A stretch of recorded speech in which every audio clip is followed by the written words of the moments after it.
हमारे बेंच भाई आए हुए, ब्लॉक डेवलपमेंट ऑफिसर साहब और बाकी जो यहाँ पे बुजुर्ग दोस्त बैठे हुए हैं, मीडिया के हजरात हैं और ऑफिशियल हैं हमारे डिपार्टमेंट के, आप सबको मेरा सलाम और आदाब। जुमे का वक्त भी है, ज़्यादा लंबी चौड़ी बात नहीं करूँगा। जहाँ तक ये आपके जितने भी मसले मसाइल हमने सुने हैं, सबसे बड़ा मसला ये है कि एक सिविल गवर्नमेंट ना होने की वजह से ये सारे मसाइल हैं। आज ब्यूरोक्रेसी हैवी है, कोई सुनवाई नहीं, पब्लिक रिप्रेजेंटेटिव की कोई नहीं सुनता है। वो सेक्रेटरीट में बैठ के एक पॉलिसी बना देते हैं नरेगा की, ग्राउंड पे सिचुएशन अलग है, कहीं इंटरनेट नहीं चलता, कहीं साइट नहीं चलती, ये इशू तो रहेंगे।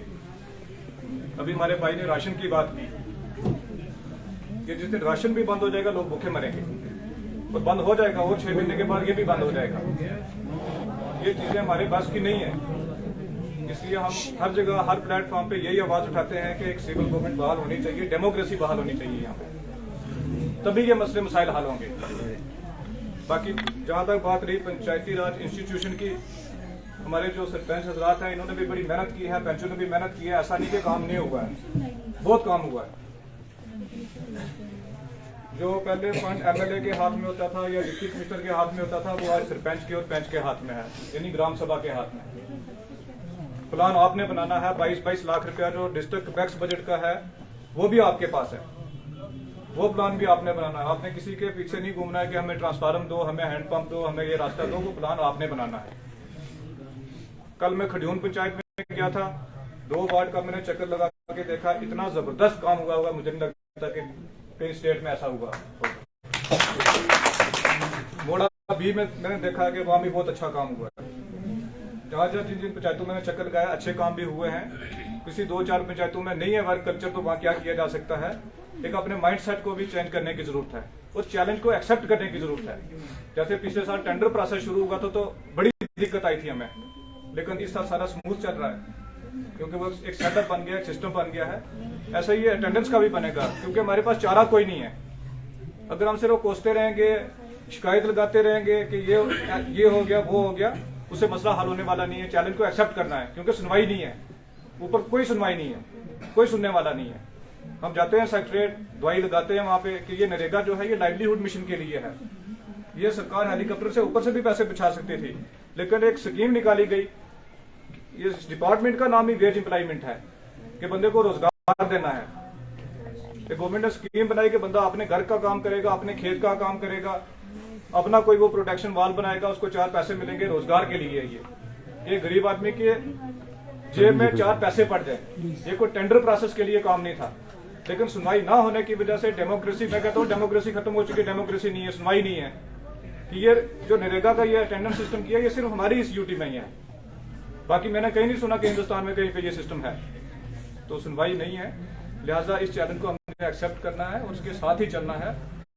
इस सिस्टम को अडॉप्ट करना पड़ेगा और हमारे पास कोई दूसरा चारा नहीं है। जहाँ तक सरपंच साहब ने मुझे कहा था कि ये पंचायत में काम नहीं हुआ, वो वाकई कुछ पंचायतें हैं ऐसी, 5-6 पंचायतें जहाँ तक हम नहीं पहुँच सके हैं।